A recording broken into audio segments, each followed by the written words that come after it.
Le silence dans la cathédrale de Monaco était si lourd qu'il semblait absorber la lumière des vitraux. Les mains du prince Alexandre, gantées de blanc, tremblaient imperceptiblement alors qu'il soulevait le voile de dentelle qui cachait le visage de sa future épouse, Christine. Le monde entier retenait son souffle, regardant ce qu'il croyait être l'apogée d'un conte de fées moderne. Mais lorsque leurs regards se croisèrent, il n'y eut aucune étincelle, aucune promesse chuchotée par l'âme. Il n'y avait qu'un vide poli, le reflet d'un accord mutuel, forgé dans le froid des salles de conseil et non dans la chaleur d'un cœur aimant. Elle était sa bouée de sauvetage, l'héritière française dont la fortune colossale sauverait son principat de la ruine. Il était sa clé, le titre royal qui déverrouillerait l'empire que son père lui avait légué sous condition. Devant Dieu et les caméras du monde, ils étaient deux étrangers sur le point de sceller un pacte déguisant une transaction commerciale en union sacrée. L'archevêque prononçait les paroles sacrées, des mots anciens qui parlaient d'amour éternel, de soutien et de tendresse. Chaque syllabe résonnait étrangement dans l'air, un écho d'une réalité qui ne leur appartenait pas. Pour Alexandre et Christine, les véritables vœux n'étaient pas ceux-ci. Ils avaient été écrits non pas dans un livre saint, mais sur un document juridique de plusieurs pages, qui attendait posé sur une table en acajou dans la sacristie. Ce contrat était le véritable pilier de leur union, détaillant les clauses financières, les obligations dynastiques et surtout l'exigence d'un héritier. Christine écoutait, son visage une sculpture de marbre parfaite, son esprit calculant déjà les étapes suivantes. L'odeur entêtante des lys blancs qui emplissaient la nef lui donnait la nausée. Un parfum trop doux pour la brutalité de l'accord qu'ils étaient en train de conclure. Elle sentait le poids de sa robe de soie, une armure somptueuse pour une bataille silencieuse. Alexandre la regardait, essayant de déceler une fissure dans sa façade glaciale. Il voyait la discipline dans sa posture, la détermination dans le bleu arctique de ses yeux. Une part de lui la méprisait pour cette froideur calculatrice, pour l'avoir forcé à monnayer son nom et son sang. Mais une autre part, plus secrète, admirait cette force tranquille, cette capacité à naviguer dans un monde d'hommes puissants sans jamais fléchir. Il sentait sur ses épaules le poids de plusieurs siècles d'histoire, la responsabilité de préserver un héritage qui s'effritait. Christine n'était pas une femme qu'il avait choisie, mais un sacrifice qu'il devait faire. Un sacrifice pour son peuple, pour son nom, pour l'avenir de sa couronne. Il était un prince acculé, jouant sa dernière carte avec une reine de glace. Si cette histoire, née d'un devoir impossible et d'un sacrifice silencieux, a déjà commencé à toucher votre cœur, abonnez-vous pour suivre chaque étape de leur destin et laissez un commentaire pour nous dire ce que vous ressentez. De son côté, Christine n'était pas une victime passive. Elle était l'architecte de sa propre survie. Le testament de son père, un homme aussi brillant que cruel, avait été clair. Pour hériter de son empire technologique, elle devait se marier. Pas par amour, mais pour la stabilité, pour l'image. Le prince Alexandre était l'option la plus logique, un homme dont le titre prestigieux masquerait la nature commerciale de leur union. Elle avait analysé ce mariage comme n'importe quelle autre acquisition d'entreprise, avec une évaluation des risques, des bénéfices et une stratégie de sortie claire. L'amour était une variable trop volatile, une faiblesse qu'elle ne pouvait se permettre.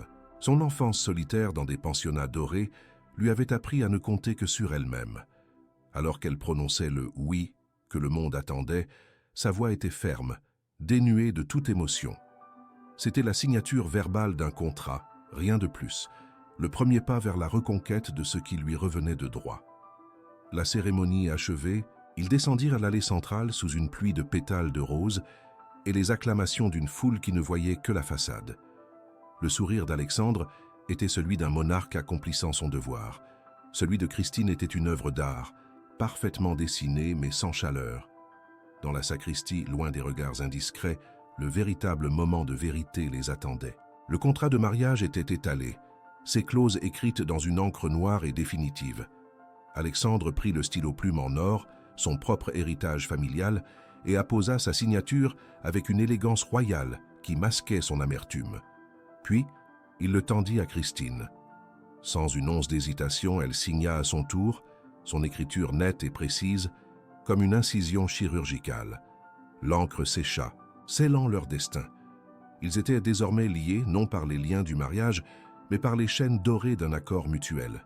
La décision était prise, la cage refermée. Ils se tenaient maintenant en silence, le document signé entre eux comme un abîme. Ils étaient mari et femme, prince et princesse de Valois, un couple puissant aux yeux du monde. Mais dans cette pièce lambrissée, ils n'étaient que deux étrangers liés par la nécessité. Le bruit assourdi de la foule à l'extérieur leur rappela le rôle qu'ils devaient désormais jouer. Alexandre se tourna vers elle, son regard dur comme l'acier. Il n'y eut aucune parole de réconfort, aucune main tendue. Il attendait d'elle qu'elle soit parfaite, une princesse de conte de fées pour les caméras. Sa seule exigence, murmurée d'une voix glaciale, fut « Souriez, le spectacle doit continuer ». Elle se trouvait prise au piège, une actrice dans sa propre vie. Mais comment en était-il arrivé à ce point de non-retour? Pour comprendre le désert qui habitait leur cœur, il fallait remonter 6 mois en arrière, à cette nuit où leur avenir fut scellé, non par un baiser, mais par l'encre de ce même contrat, dans une tour de verre surplombant les lumières de Paris. 6 mois avant ce mariage glacé sous les voûtes de la cathédrale, Christine se tenait dans un bureau d'avocat surplombant la place Vendôme. L'air sentait le cuir ancien et la cire d'abeille, un parfum de pouvoir et de tradition qu'elle avait toujours associé à son père. Mais aujourd'hui, ce pouvoir se retournait contre elle. Le notaire, un homme au visage aussi impassible que les statues de la place, venait de lire la clause qui scellait son destin. Pour hériter de l'empire technologique qu'elle avait aidé à bâtir, pour prendre les rênes de l'entreprise qui était toute sa vie, elle devait se marier. Pas par amour ni par choix, mais par décret posthume d'un père qui, même depuis la tombe, cherchait à la contrôler. Le silence qui suivit fut plus violent qu'un cri. Elle sentit le froid du marbre de la table à travers ses doigts, une froideur qui semblait s'infiltrer en elle, annonçant l'hiver de son âme. Ce n'était pas un testament, c'était une cage dorée, et la clé venait d'être jetée au loin. La nouvelle, bien sûr, ne tarda pas à fuir. En quelques jours, Christine devint la cible des tabloïds et des chroniques financières. On ne parlait plus de son génie des affaires, de son sens de l'innovation, mais de sa condition. Elle était l'héritière enchaînée, le trophée le plus convoité d'Europe. Chaque dîner mondain devenait un champ de mine, chaque regard posé sur elle était empreint de pitié ou de convoitise. Elle sentait le poids de cette humiliation publique comme un manteau de plomb. Les hommes qui la courtisaient ne voyaient en elle qu'un ticket d'entrée dans un monde de richesse infinie. Elle se barricada dans son penthouse, tirant les rideaux sur un Paris qui lui semblait soudain hostile et moqueur. La solitude qui avait toujours été sa compagne devint sa seule alliée, son unique refuge contre un monde qui voulait la dévorer. La réduire à une simple clause dans un contrat, effaçant la femme brillante et complexe qu'elle était. C'est dans le silence de ces nuits blanches, éclairées seulement par la lueur bleutée de ses écrans d'ordinateur, que la femme d'affaires reprit le dessus. La tristesse se mua en une rage froide et calculatrice. Si le monde voulait la voir mariée, alors elle transformerait ce mariage en la plus grande acquisition de sa carrière. Elle ne cherchait pas un mari, mais un partenaire stratégique. Elle passa des semaines à analyser, à éplucher des dossiers, à évaluer des candidats comme on évalue des actions en bourse. Elle cherchait un homme dont les besoins étaient aussi grands que les siens, un homme pour qui un mariage de convenance ne serait pas une insulte, mais une solution. L'amour était un risque qu'elle ne pouvait pas prendre, une donnée trop imprévisible dans une équation qu'elle devait maîtriser. Elle construirait sa propre issue, en utilisant les armes qu'on lui avait données, son intelligence, sa fortune et une volonté de faire. Son analyse la conduisit vers un petit point sur la carte de l'Europe, un rocher baigné de soleil, au bord de la Méditerranée, la principauté de Valois, et à sa tête, le prince Alexandre. Les rapports financiers étaient sans appel. Le royaume était au bord de la faillite, son trésor vidé par des décennies de mauvaise gestion. Le prince était acculé. Son nom prestigieux et son histoire séculaire ne suffisaient plus à payer les dettes. En regardant sa photo officielle, Christine ne vit pas un prince de conte de fées, mais un homme fier, pris au piège par le poids de son héritage. Leur désespoir était symétrique. Il avait besoin de son argent pour sauver sa couronne, elle avait besoin de son titre pour sécuriser son empire. C'était une alliance parfaite, une fusion logique entre deux entités en crise, une solution clinique, propre, dénuée de toute la complexité désordonnée des sentiments humains. La décision fut prise une nuit d'orage, alors que les éclairs illuminaient les toits de Paris. Debout devant l'immense baie vitrée de son salon, Christine observait la pluie s'abattre sur la ville. Elle savait que ce pacte la changerait à jamais. En s'unissant à cet homme, elle renonçait à la moindre chance d'un amour véritable. Elle acceptait de vivre une vie de faux semblants. C'était le sacrifice ultime, l'abandon de son cœur pour la survie de son esprit et de son œuvre. Une larme unique et brûlante roula sur sa joue avant qu'elle ne l'essuie d'un geste rageur. La vulnérabilité était un luxe qu'elle ne pouvait plus s'offrir. Le monde lui avait déclaré la guerre le jour où ce testament avait été lu. Elle allait non seulement y survivre, mais elle allait la gagner, quel qu'en soit le prix. Le froid qu'elle sentait en elle n'était plus une blessure, c'était devenu son armure. Le lendemain matin, elle donna ses instructions à ses avocats. Le contact fut établi, les négociations entamées. Quelques semaines plus tard, elle se préparait à partir pour Monaco pour le rencontrer. Elle choisit sa tenue, avec le soin d'un général, avant une bataille décisive.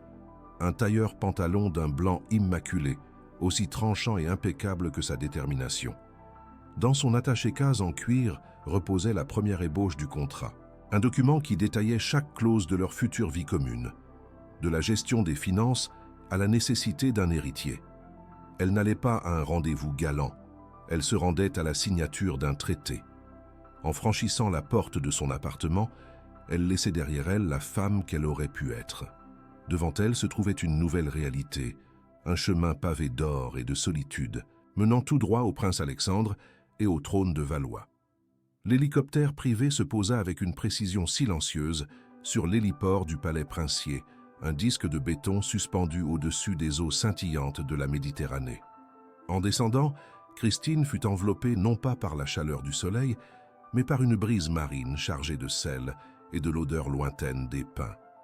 Le palais, d'un blanc éclatant contre le bleu du ciel, était une forteresse de beauté et de tradition, un joyau architectural qui dissimulait mal les fissures de sa fondation financière. Elle marcha sur le marbre poli des terrasses, ses talons résonnant dans un silence presque religieux. Elle n'était pas impressionnée par l'opulence, elle la quantifiait. Chaque colonne dorique, chaque fontaine murmurante était pour elle une ligne dans un bilan, un actif à évaluer. Le majordome, un homme dont le visage semblait taillé dans le même marbre que le sol, l'introduisit dans le grand salon. L'air y était frais, imprégné d'une odeur de cire d'abeille et de fleurs coupées, un parfum de richesse ancienne et stagnante. Elle attendit, droite et immobile, son attaché-case en cuir posé à ses pieds, une reine venue réclamer son échiquier. Il se tenait dos à la lumière, une silhouette sombre découpée sur le fond éblouissant de la mer à travers une immense baie vitrée. Le prince Alexandre ne se retourna pas immédiatement. Il la laissa sentir le poids du silence, le poids de son territoire. Puis, lentement, il pivota sur lui-même. Le choc fut silencieux, interne, mais d'une violence inouïe. Ce n'était pas l'homme des photographies, le prince au sourire étudié pour la presse. C'était un prédateur dans sa cage dorée, ses yeux d'un gris tempétueux portant les traces d'insomnie et d'un orgueil blessé. Leurs regards se croisèrent et se verrouillèrent, et dans cet instant suspendu, il n'y eut ni courtoisie, ni séduction. Il y eut une reconnaissance brute, la rencontre de deux volontés de fer, de deux solitudes abyssales. Elle vit en lui le poids d'une couronne trop lourde. Il vit en elle la froideur d'une armure forgée par le chagrin. Ils étaient des miroirs l'un pour l'autre, reflétant les fissures et les cicatrices que le monde n'était pas censé voir. Une connexion immédiate et dérangeante. Alexandre s'attendait à une héritière désespérée, peut-être une femme rendue fragile par les conditions cruelles d'un testament. Il s'était préparé à la dominer, à utiliser sa vulnérabilité pour asseoir son autorité dès les premiers instants. Mais la femme qui se tenait devant lui n'avait rien de fragile. Vêtue de ce tailleur blanc immaculé, elle ressemblait à une statue de glace taillée dans le cristal le plus pur, belle et dangereuse. Il sentit une vague de ressentiment le submerger. Cette femme était sa seule issue, et sa perfection glaciale était un rappel constant de son propre échec. Pourtant, sous la colère, une autre émotion plus trouble commençait à naître. Une admiration réticente pour sa force, une curiosité presque physique pour la chaleur qu'une telle froideur devait dissimuler. Il brisa le silence, sa voix un murmure grave et teinté d'ironie. « Madame, vous êtes venue inspecter votre investissement? J'espère que l'actif ne vous déçoit pas. » C'était une provocation, un test pour voir si la glace pouvait se fissurer. Christine soutint son regard sans ciller. L'homme était plus sauvage, plus réel que ce que ses dossiers laissaient présager. Il y avait en lui une puissance brute, une arrogance qui n'était pas seulement due à son titre, mais à une lutte constante contre l'adversité. Elle vit la tension dans la ligne de sa mâchoire, l'ombre d'une lassitude sous le défi de ses yeux. Un frisson inattendu la parcourut, une étincelle de chaleur dans le désert de sa discipline. C'était dangereux. L'émotion était un passif, pas un actif dans cette négociation. Elle ignora sa remarque sarcastique, choisissant de répondre sur son propre terrain, celui des affaires. Elle se pencha avec une grâce fluide, ouvrit son attaché-case et en sortit un unique document relié de cuir bleu nuit. Elle le posa sur la table basse en marqueterie qui les séparait. Le bruit sec du cuir sur le bois précieux fut sa seule réponse. Ses yeux, d'un bleu aussi profond que l'océan derrière lui dirent clairement « Assez de jeu. Voici les termes de notre réalité. » Le contrat reposait entre eux, un abîme de papier et d'encre. Alexandre ne lui accorda pas un regard. Il contourna la table, se déplaçant avec une aisance féline qui démentait la formalité de son costume. Il s'arrêta près d'elle, si près qu'elle pouvait sentir la chaleur qui émanait de lui, un contraste saisissant avec la froideur de la pièce. Il se pencha, non pas pour lire le document, mais pour lui murmurer à l'oreille, sa voix une caresse de velours cachant des lames d'acier. Ce papier ne signifie rien. Les avocats peuvent débattre des clauses financières pendant des mois. Ce que je veux savoir, c'est si vous comprenez le véritable prix. Je n'achète pas seulement la survie de mon royaume. J'achète une princesse, une épouse irréprochable en public, une étrangère consentante en privé. Et surtout, j'achète un ventre pour porter mon héritier. Votre fortune contre votre vie. Voilà notre accord. Sa proposition n'en était pas une. C'était un ultimatum, une affirmation de son pouvoir dans le seul domaine qui lui restait. Christine ne recula pas. Elle leva lentement la tête, forçant cet homme puissant à la regarder dans les yeux. Elle pouvait sentir son souffle sur sa peau, un contact intime et menaçant qui aurait dû la faire trembler, mais qui, au contraire, renforçait sa résolution. Elle avait anticipé cette démonstration de force, ce besoin de marquer son territoire. Sa voix, quand elle parla, était basse, mais tranchante comme un diamant. « Prince, votre vie est également en jeu dans cet accord. Vous aurez votre princesse et votre héritier. En retour, j'aurai mon empire. Nous sommes tous les deux enchaînés. La seule différence, c'est que mes chaînes sont de mon propre choix. » Un éclair de surprise traversa le regard du prince, rapidement remplacé par un sourire lent et dangereux. Il avait trouvé son égal. Il se redressa et lui tendit la main, non pour la serrer, mais dans un geste de pure possession. « Alors, le marché est conclu. Suivez-moi, Christine. Je vais vous montrer les murs de votre nouvelle cage dorée. » Et sans hésiter, elle le suivit plus profondément dans le cœur silencieux du palais. Il la guida à travers les couloirs silencieux du palais, non pas comme un époux montrant leur nouveau foyer, mais comme un gardien de musée dévoilant ses trésors les plus froids. Chaque pas sur le marbre glacial résonnait comme un conte à rebours, un écho solitaire dans l'immensité des salles dorées. Les portraits ancestraux, alignés dans leur cadre sévère, semblaient la dévisager avec le même mépris silencieux qu'il portait dans son regard. Alexandre s'arrêtait devant chaque tableau, chaque armure, lui narrant l'histoire de sa lignée, une litanie de pouvoirs et de devoirs qu'il voulait lui imposer. Mais Christine n'écoutait pas avec l'admiration d'une nouvelle princesse. Elle observait avec l'œil critique d'une investisseuse. Elle voyait la poussière sur les velours, les fines craquelures sur les toiles, la splendeur passée d'un empire qui se mourait. Elle ne voyait pas un héritage, mais un passif magnifique et dévorant qu'elle venait de racheter. Le tour se termina devant les portes de ses appartements, une aile du palais aussi somptueuse qu'isolée. Il ouvrit la double porte avec une courtoisie glaciale, la laissant découvrir une suite décorée de soieries pâles et de meubles anciens. Tout était parfait, impeccable et sans âme. C'était une cage, plus luxueuse que toutes celles qu'elle avait connues, mais une cage tout de même.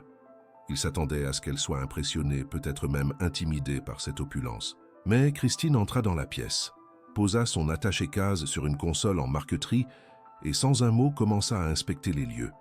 Elle toucha le brocart des rideaux, testa la fermeté du lit, puis se tourna vers lui, son visage une toile blanche. « C'est acceptable, dit-elle simplement, sa voix neutre transformant le compliment en une évaluation. « Je ferai livrer mes propres affaires demain. Certaines choses devront changer. » Ce n'était pas une demande, mais une déclaration. Elle n'était pas une invitée. Elle était la nouvelle maîtresse des lieux. Les jours qui suivirent furent une bataille silencieuse, un jeu d'échecs où chaque mouvement était calculé. Christine ne se pliait pas aux traditions séculaires du palais. Elle les interrogeait, les analysait, et si elle les jugeait inefficaces, les ignorait.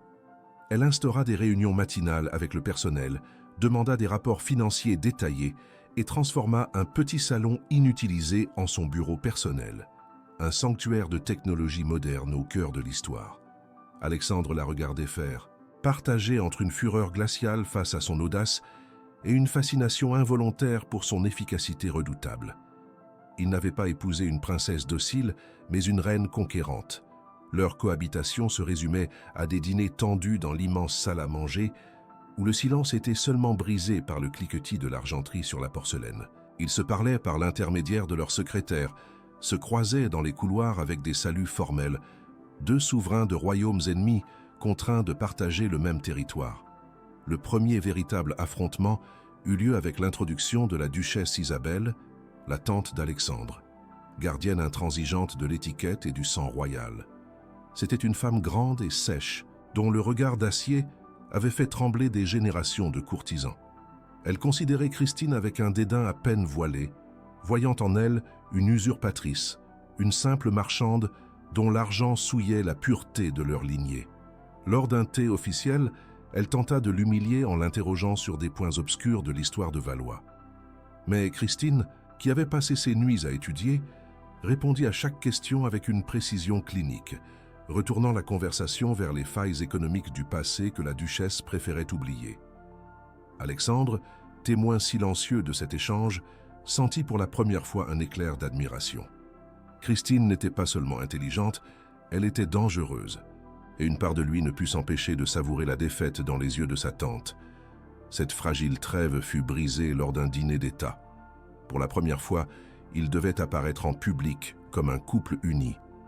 Alexandre jouait son rôle à la perfection, sa main possessive mais correcte dans le creux du dos de Christine, son sourire un masque charmant pour les ambassadeurs. Mais sous la table, la tension était palpable. Un vieux baron, un peu trop enivré, fit une remarque à voix haute sur la dot miraculeuse qui avait sauvé le principat, qualifiant leur union de plus belle transaction de l'année. Un silence glacial tomba sur la table. Christine ne sia pas. Son visage resta impassible, mais Alexandre vit la blessure, une micro-expression de douleur vite réprimée. Une rage protectrice, irrationnelle et brûlante le submergea. Après le dîner, dans le silence de leur aile privée, il se tourna vers elle. « Je suis désolé », murmura-t-il, les mots lui coûtant. « Personne n'a le droit de vous humilier. » C'était la première fissure dans son armure, un instant de vulnérabilité qui la déstabilisa plus que toutes les insultes.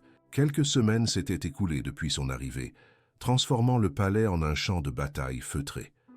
Leur relation était une guerre froide, un équilibre précaire entre le ressentiment et une fascination trouble qui grandissait dans le silence de leurs regards échangés.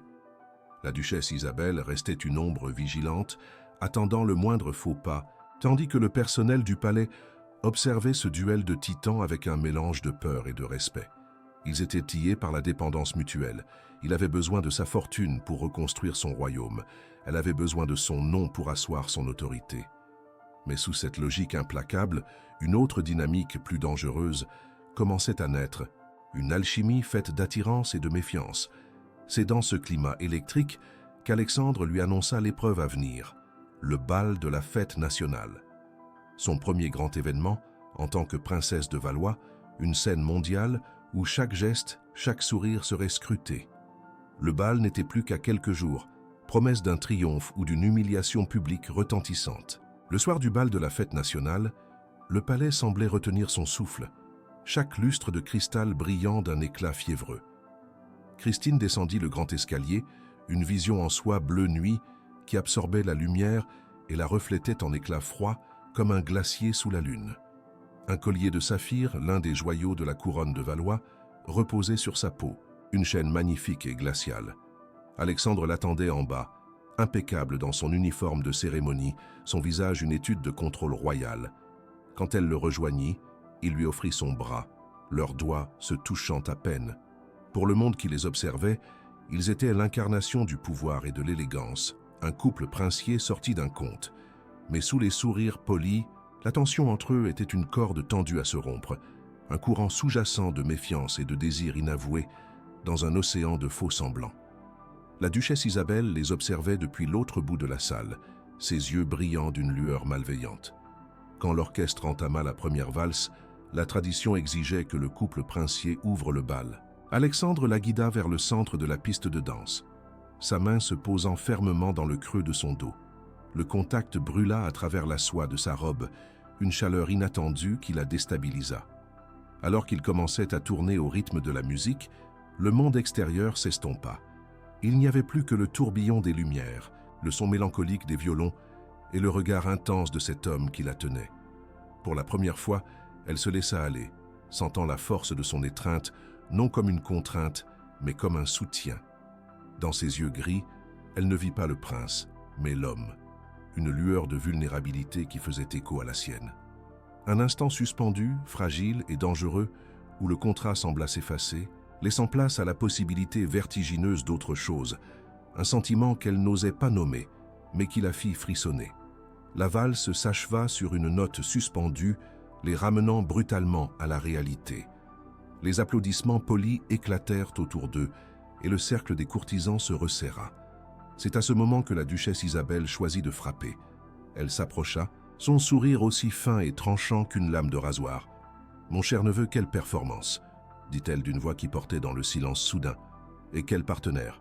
Il faut reconnaître à notre nouvelle princesse un sens des affaires remarquable. Une acquisition d'une valeur inestimable pour notre petite principauté. » Chaque mot était un poison enrobé de miel. Elle ne la regardait pas comme une nièce par alliance, mais comme un objet, une transaction. « J'ai entendu dire que les termes de l'accord étaient particulièrement généreux. Nous vous sommes tous si reconnaissants, ma chère, pour votre investissement dans notre avenir. » L'insulte était voilée, mais chaque personne présente en comprit la cruelle signification. Un murmure parcourut l'assemblée, un frisson de scandale et de plaisir sadique. Christine sentit le sang quitter son visage, mais elle maintint son menton haut, son corps se raidissant comme pour recevoir un coup. La duchesse, enhardie par son effet, leva sa coupe de champagne. « Un toast », déclara-t-elle, son regard balayant la foule avant de se poser sur le ventre de Christine. « À la princesse et à la pérennité de notre accord. Puisse son investissement porter rapidement ses fruits, et puisse le premier dividende être un héritier digne de notre sang et de son pesant d'or. » C'était fait. Le secret de leur arrangement, la nature froide et commerciale de leur union, était jeté en pâture au loup. L'humiliation était totale, publique, irrévocable. Tous les yeux étaient rivés sur elle, avides de voir la femme d'affaires de glace se briser. À côté d'elle, Alexandre restait pétrifié, sa mâchoire serrée, une statue de marbre incapable du moindre geste pour la défendre. Son silence fut la plus profonde des trahisons. Un silence assourdissant tomba sur la salle de bal. Dans ce vide, Christine sentit son cœur se fendre en deux. La douleur fut si vive, si blanche, qu'elle crut un instant qu'elle allait s'évanouir. Mais des années de discipline et de solitude prirent le dessus. Elle ne pleura pas. Elle ne cria pas. Lentement, elle leva les yeux, non pas vers la duchesse, mais vers Alexandre. Son regard, d'un bleu arctique, le transperça, lui renvoyant l'image de sa propre lâcheté.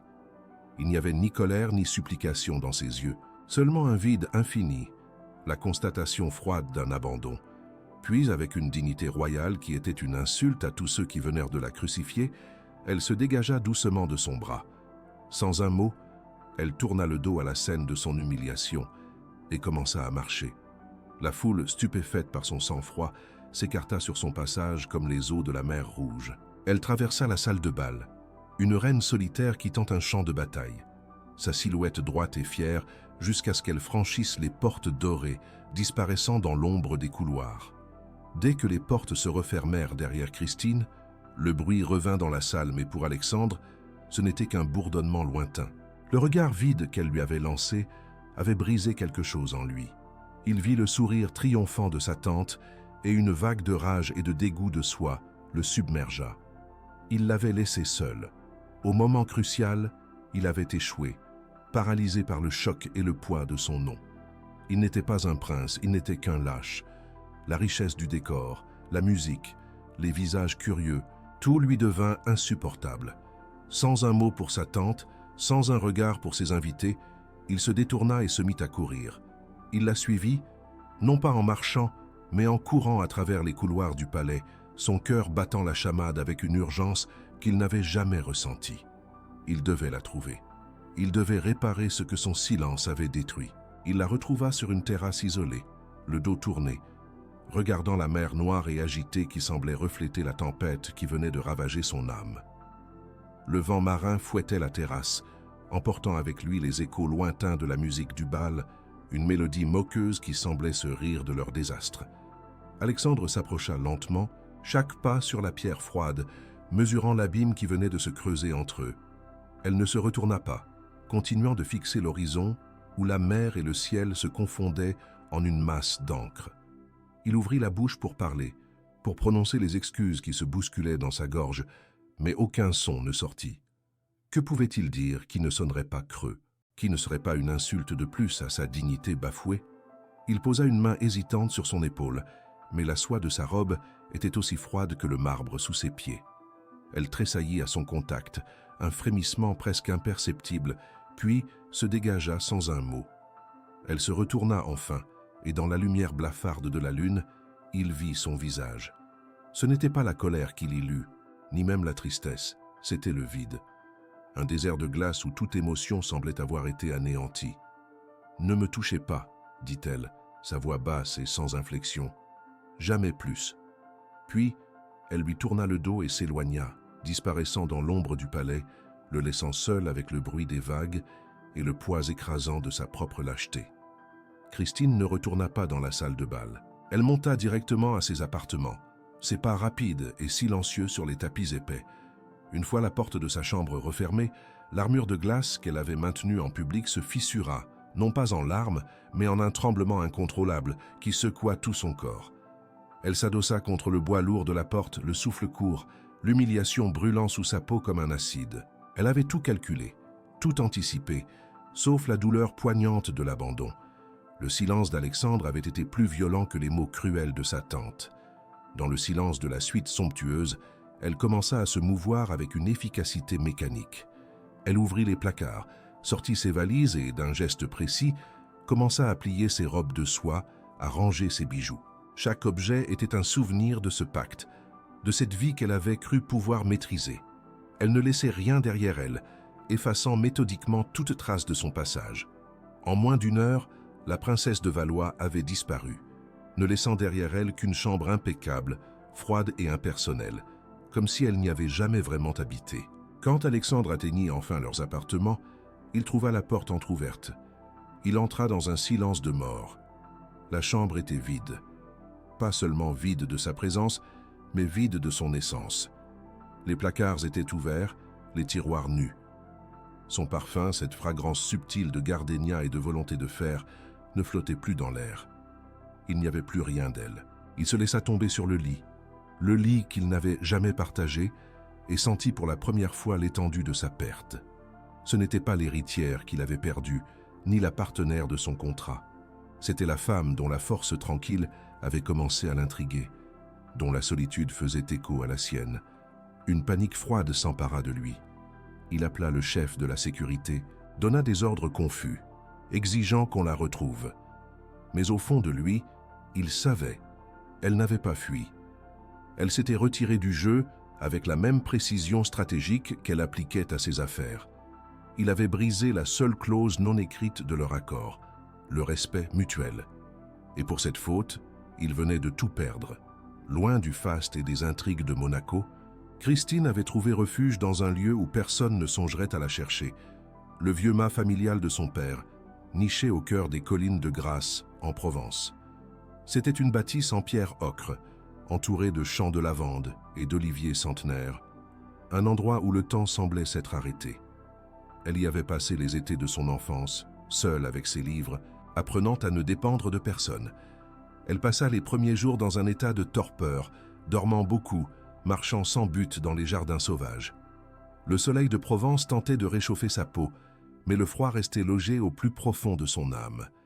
Elle ne lisait pas les nouvelles, ne répondait à aucun appel. Elle avait coupé tous les ponts, érigeant un mur de silence entre elle et le monde qui l'avait blessée. Elle se concentrait sur des tâches simples: la taille des rosiers, la lecture de vieux romans, la préparation de repas qu'elle touchait à peine. C'était une retraite, une convalescence, le lent et douloureux processus de reconstruction d'une forteresse que l'on croyait imprenable. Pendant ce temps, à Monaco, le prince Alexandre était un homme hanté. Le palais, autrefois symbole de son héritage, était devenu une prison dorée, chaque pièce lui rappelant son absence. Il avait lancé des recherches discrètes, engageant les meilleurs enquêteurs privés d'Europe. Mais Christine avait disparu sans laisser de traces. Ses comptes bancaires inactifs, ses contacts silencieux. Elle l'avait déjoué, anticipant chacun de ses mouvements. La duchesse Isabelle, voyant son neveu se consumer, tenta de le raisonner, lui parlant de devoir et de la nécessité de trouver une autre solution. Mais pour la première fois, Alexandre lui tint tête, son regard glacial lui signifiant que son ingérence n'était plus tolérée. Il passait ses nuits dans le bureau de Christine, assis dans son fauteuil, touchant les objets qu'elle avait laissés, essayant de comprendre la femme derrière la femme d'affaires. Il relisait leur contrat, non plus comme un document juridique, mais comme le récit de son propre aveuglement. Il n'avait pas vu sa solitude, ni sa fragilité. Il n'avait vu que les chiffres, et cette erreur monumentale le dévorait. 2 mois s'étaient écoulés. 2 mois de silence assourdissant et de recherches vaines. Christine se trouvait toujours dans sa retraite provençale, mais quelque chose avait changé. Une fatigue étrange, persistante, s'était installée en elle, accompagnée de nausées matinales qu'elle mettait sur le compte du stress. Dans le calme de la campagne, elle sentait son corps lui envoyer des signaux qu'elle ne pouvait plus ignorer. À Monaco, Alexandre était au bord du désespoir. Ses enquêteurs étaient revenus bredouille. C'est alors qu'en rangeant une dernière fois le bureau de Christine, il trouva, glissé dans un carnet de notes, un prospectus pour un petit vignoble près de Grasse qu'elle avait annoté. Il ne s'agissait pas d'un projet d'investissement, mais d'une œuvre caritative pour aider les agriculteurs locaux. Ce n'était pas une piste, c'était une révélation. Il avait cherché l'héritière, la femme d'affaires. Il aurait dû chercher le cœur qu'elle cachait si bien. Il savait maintenant où commencer. Non pas avec une armée d'enquêteurs, mais seul. Il irait la trouver. Non pour la ramener, mais pour demander pardon. Sans un mot à son personnel, sans une note laissée sur le marbre froid de son bureau, Alexandre quitta le palais au lever du jour. La brochure froissée dans sa main était sa seule carte, son unique boussole dans un monde qui avait perdu son nord depuis son départ.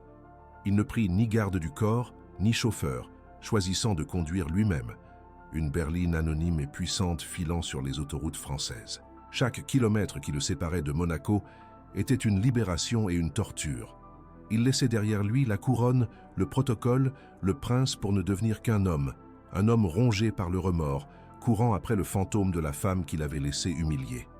Le paysage changeait, l'acier et le verre de la principauté cédant la place aux collines verdoyantes de la Provence, et il sentait que ce voyage n'était pas seulement géographique, mais un pèlerinage désespéré vers le cœur de son propre hiver, en quête d'un pardon qu'il ne méritait peut-être pas. Arrivé dans la région de Grasse, il fut confronté à la réalité de sa quête. Il n'était plus un prince dont le nom ouvrait toutes les portes. Il était un étranger dans un pays de silence et de traditions anciennes. Le soleil de Provence, si doux pour les touristes, lui semblait écrasant, chaque rayon soulignant son impuissance. Il commença sa recherche avec une patience qu'il ne se connaissait pas, s'arrêtant dans les petits villages, montrant la brochure dans les cafés ombragés et les marchés odorants. Sa voix, habituée à commander, apprenait à questionner avec humilité. Il décrivait une femme aux cheveux sombres, au regard d'un bleu profond, une reine déguisée en fugitive. Chaque réponse négative, chaque haussement d'épaule indifférent était une petite mort, le doute s'insinuant en lui comme un poison lent.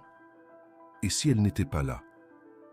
Et s'il avait tout imaginé, s'accrochant à un espoir aussi fragile que le papier entre ses doigts? La peur de l'avoir perdu pour toujours était un goût de cendre dans sa bouche. Ce fut un vieil homme, un parfumeur à la retraite dont les mains sentaient encore la rose et le jasmin qui reconnut sa description. Pas le nom, mais les yeux. « Des yeux comme ça », murmura-t-il. « On n'en oublie pas. » Il porte le poids du monde. Il lui indiqua une route sinueuse qui s'enfonçait plus profondément dans les collines, vers un vieux mât isolé que tout le monde appelait la Silencieuse. Le cœur d'Alexandre se mit à battre avec une violence assourdissante. Il remercia le vieil homme et reprit la route. La voiture de luxe soulevant des nuages de poussière sur un chemin de terre qui n'avait pas été conçu pour elle. L'air devenait plus pur, chargé du parfum sauvage du thym et de la lavande. Puis, au détour d'un virage, il le vit. Le mas en pierre ocre, baigné dans la lumière dorée de la fin d'après-midi, entouré d'oliviers argentés. C'était là, elle était là. Il coupa le moteur et dans le silence soudain, il n'entendit que le chant des cigales et les battements de son propre cœur. Il laissa la voiture sur le chemin et s'approcha à pied, avec la prudence d'un pèlerin approchant d'un lieu sacré. Il la vit avant qu'elle ne le voie. Elle était dans le jardin, à genoux près d'un parterre de roses anciennes, une paire de ciseaux à la main. Elle ne portait pas de tailleur impeccable, mais une simple robe de lin blanc qui flottait autour d'elle. Ses cheveux étaient attachés en un chignon lâche, et quelques mèches rebelles caressèrent sa nuque. Elle semblait plus jeune, plus douce, mais il remarqua aussi la pâleur de sa peau et une fragilité nouvelle dans la courbe de ses épaules. Elle se leva lentement, une main posée sur son ventre dans un geste inconscient et protecteur, et le souffle d'Alexandre se coinça dans sa poitrine. Ce n'était plus la femme d'affaires de glace, ni la princesse de contrat. C'était une autre femme, une inconnue qu'il sentait pourtant connaître depuis toujours, et la vision de sa solitude paisible fut un coup de poignard plus douloureux que tous ces mois de recherche. Le crissement de ses pas sur le gravier brisa l'enchantement. Elle se retourna brusquement et ses yeux s'écarquillèrent de stupeur. La couleur quitta son visage, la surprise laissant place à une froideur instantanée, une muraille de glace qui se dressa entre eux en une fraction de seconde. Son corps se figea, chaque muscle se tendant comme pour se préparer à une attaque. Les ciseaux à rose tombèrent de sa main avec un bruit mat sur la terre molle. Ils restèrent ainsi un long moment, immobiles, séparés par 10 mètres de jardin et 2 mois d'un silence insondable. Le soleil filtrait à travers les feuilles d'olivier, projetant des ombres dansantes sur leurs visages, mais le monde semblait s'être arrêté. Finalement, elle parla, et sa voix était le son du verre qui se brise en hiver, clair, net et mortel. « Que faites-vous ici ?» Ce n'était pas une question. C'était un ordre de partir, une fin de non-recevoir qui aurait pu geler le soleil de Provence. Il ne répondit pas tout de suite, la laissant mesurer le changement en lui. Il n'y avait plus l'arrogance du prince, seulement la fatigue et le regret d'un homme qui avait traversé son propre désert. Il fit un pas en avant, puis un autre, s'arrêtant lorsqu'il vit un frisson la parcourir. « Christine », commença-t-il, sa voix rauque d'émotion et de non-usage. « Je ne suis pas venu pour le contrat. Je ne suis pas venu pour la principauté. Je me moque de tout ça. » Son regard ne la quittait pas, un regard suppliant qui lui demandait de voir au-delà de sa trahison. « Je suis venu parce que votre silence est plus assourdissant que toutes les salles de bal du monde. Je suis venu parce que le palais est un tombeau sans vous. » Il marqua une pause, rassemblant tout son courage pour prononcer les mots qui comptaient vraiment. « Je ne suis pas venu réclamer ma princesse.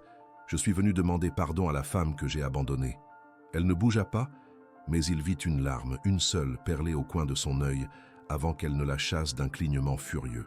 La muraille de glace était toujours là, mais il venait d'y créer la première fissure. Si cette histoire d'un amour né dans le silence d'un contrat vous captive, si le voyage de ces 2 âmes solitaires vous émeut, n'oubliez pas de vous abonner, de laisser un j'aime et de nous dire dans les commentaires quelle partie a le plus touché votre cœur. Votre soutien nous permet de continuer à tisser ces destins. Et maintenant, découvrez la suite de leur histoire dans notre prochaine vidéo. La larme qu'elle avait si furieusement réprimée traçait un sillon brûlant sur sa joue, un diamant de douleur pure qui anéantissait les dernières défenses d'Alexandre. Il avança encore lentement, les mains ouvertes dans un geste de reddition totale. « Mon silence cette nuit-là, » reprit-il, sa voix brisée par une émotion qu'il ne cherchait plus à cacher, fut l'acte le plus lâche de ma vie. Je n'étais pas un prince, je n'étais même pas un homme. J'étais un enfant terrifié, écrasé par le poids d'une couronne qui m'a appris à tout sacrifier pour le devoir, y compris ma propre âme. J'ai vu ta douleur, Christine. J'ai vu l'humiliation dans tes yeux et je n'ai rien fait. Je me suis caché derrière mon orgueil, derrière ce maudit contrat. Je n'ai pas seulement perdu une alliée ce soir-là, J'ai trahi la seule personne qui m'ait jamais regardé avec une honnêteté aussi brutale. Je ne suis pas venu pour te récupérer. Je suis venu te dire que le vide que tu as laissé est un miroir de ma propre faillite en tant qu'homme. » Christine ne recula pas, mais son corps tout entier tremblait sous l'assaut de ses paroles.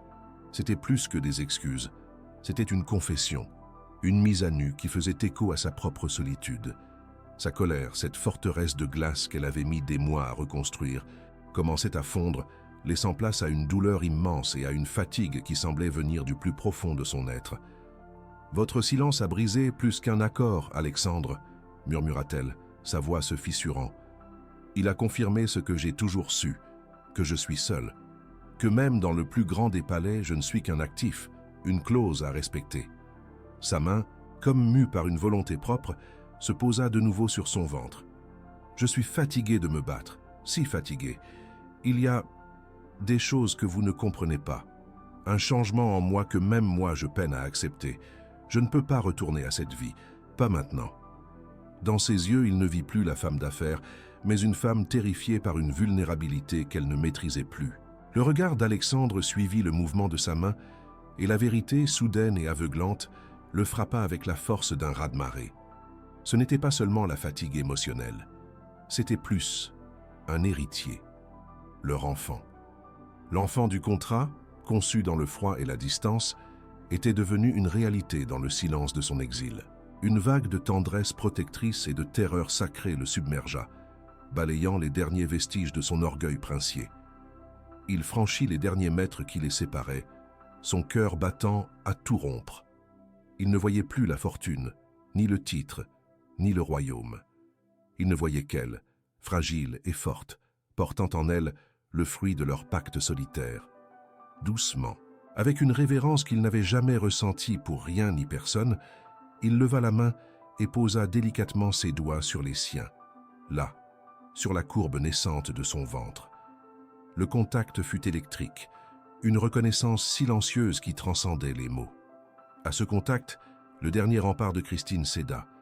Un sanglot lui échappa, un son de pur abandon qu'elle avait retenu toute sa vie. Il la rapprocha de lui, non pas dans une étreinte de possession, mais dans un refuge.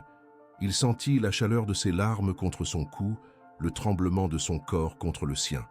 Il releva son visage, ses pouces essuyant doucement les traces de sa peine.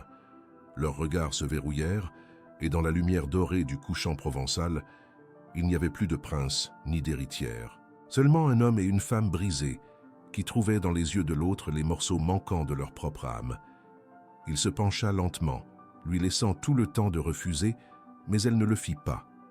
Leurs lèvres se rencontrèrent, un contact d'abord hésitant, puis s'approfondissant en un baiser qui n'avait rien à voir avec le devoir ou la passion, mais tout à voir avec le pardon.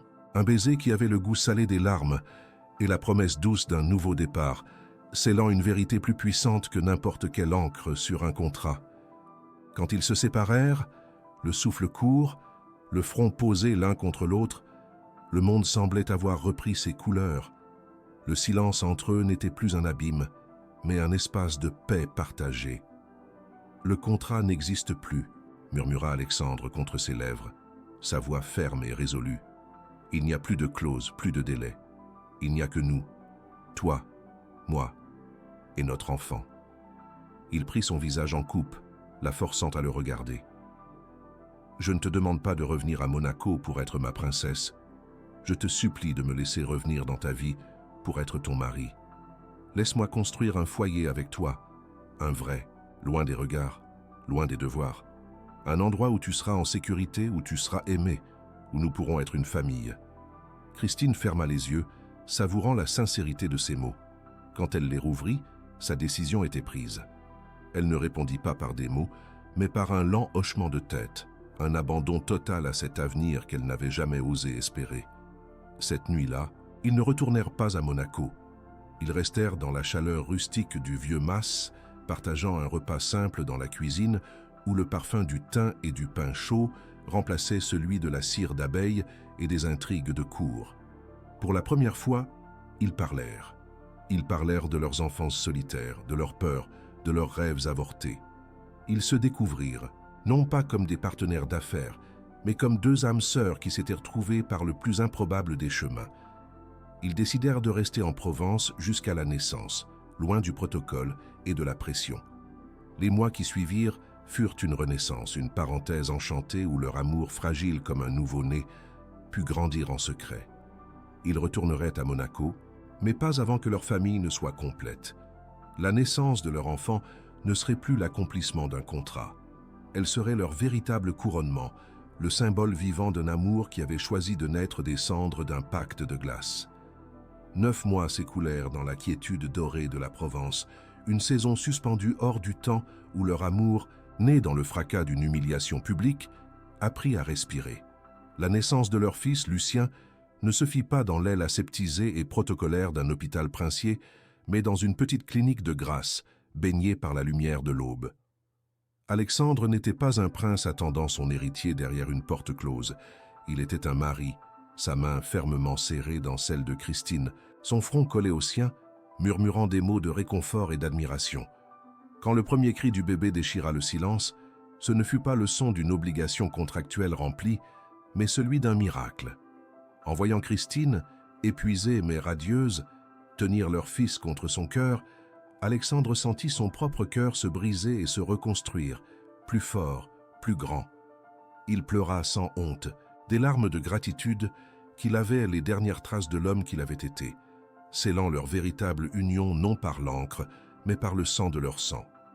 Leur retour à Monaco ne fut pas celui d'un prince et de sa partenaire d'affaires, mais celui d'une famille. Le palais, autrefois une cage dorée aux couloirs froids et silencieux, se transforma. Le rire de Lucien résonnait désormais sur les marbres polis, ses petits jouets colorés contrastant avec la solennité des portraits ancestraux. Ils choisirent de vivre non pas dans les appartements d'apparat, mais dans une aile plus intime donnant sur les jardins, qu'ils redécorèrent avec des couleurs chaudes et des tissus doux. Leurs journées étaient rythmées par une simplicité qu'ils n'avaient jamais connue. Des petits déjeuners partagés où le protocole était oublié, de longues promenades au bord de la mer, Alexandre poussant le landau, et des soirées passées non pas dans des réceptions officielles, mais sur un tapis épais, à regarder leur fils s'éveiller au monde.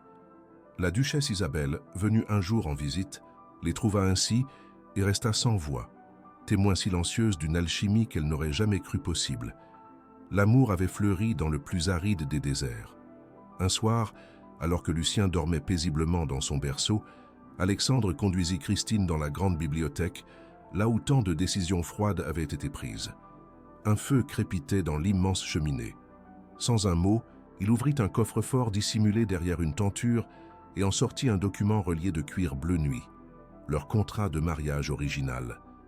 Il le tint un instant entre ses mains, le symbole de leur passé, de leur douleur et de leur solitude. Puis, son regard ancré dans celui de Christine, il le jeta dans les flammes. Ils regardèrent ensemble le papier se corner, l'encre des clauses se tordre et disparaître en cendres. « Le seul pacte qui nous lie maintenant, » murmura-t-il, sa voix grave d'émotion, « est celui que nos cœurs ont signé. Je préférerais perdre ce royaume et retourner en Provence comme un homme simple, plutôt que de passer un seul jour de plus sous l'ombre de ce mensonge. » C'était son geste de réparation finale, une libération symbolique qui purifiait leur histoire et ouvrait la voie à leur véritable avenir. Le jour du 5e anniversaire de leur premier mariage, la date qui aurait dû marquer la fin de leur accord et le début de leur liberté, Alexandre réveilla Christine avec le lever du soleil. Il ne lui présenta pas de papier de divorce, mais un petit écrin de velours. À l'intérieur, il n'y avait pas un diamant ostentatoire, mais une simple alliance en platine, gravée à l'intérieur de la date de la naissance de Lucien. « Ce jour devait être notre séparation, » dit-il doucement, prenant sa main. « Je veux en faire notre véritable commencement. Christine, ma seule et unique partenaire, mon amour, l'âme sœur que je ne savais pas chercher, veux-tu m'épouser? Pas pour un titre, pas pour un empire, mais pour une vie de matin comme celui-ci, pour une éternité de rire de notre fils, pour la simple et merveilleuse vérité d'être ensemble. » Des larmes de joie pure coulèrent sur les joues de Christine alors qu'elle hochait la tête, incapable de parler. Le cercle était enfin complet, la proposition murmurée dans l'intimité, remplaçant l'ultimatum prononcé dans la froideur d'un salon princier. Ils renouvelèrent leurs vœux, non pas dans une cathédrale bondée sous le regard du monde, mais dans le jardin de roses du Mas en Provence, là où ils l'avaient retrouvé. Seuls quelques amis proches et la vieille gouvernante de Christine étaient présents. Elle portait une robe simple en lin blanc, la même couleur que celle qu'elle portait le jour de leur réconciliation. Alexandre n'avait pas d'uniforme, mais une simple chemise de lin. Leur fils, Lucien, âgé de 4 ans, se tenait entre eux, tenant maladroitement une petite boîte contenant leurs nouvelles alliances. Les vœux qu'ils échangèrent n'étaient pas des formules apprises, mais des promesses écrites sur leur cœur, des récits de leur voyage des ténèbres à la lumière. Quand Alexandre glissa l'anneau à son doigt, il ne scellait pas une acquisition, mais une dévotion. Et quand elle lui rendit son geste, elle n'acceptait pas une cage, mais un refuge. Leur baiser sous le soleil provençal fut un témoignage silencieux que les plus belles histoires d'amour ne commencent pas toujours par un conte de fées, mais parfois par un contrat brisé. Cette nuit-là, bien après que leur fils se soit endormi, ils se tinrent sur la terrasse du mas, regardant les étoiles scintiller au-dessus des champs de lavande. Le silence qui les enveloppait n'était plus une arme ou une distance, mais une communion profonde.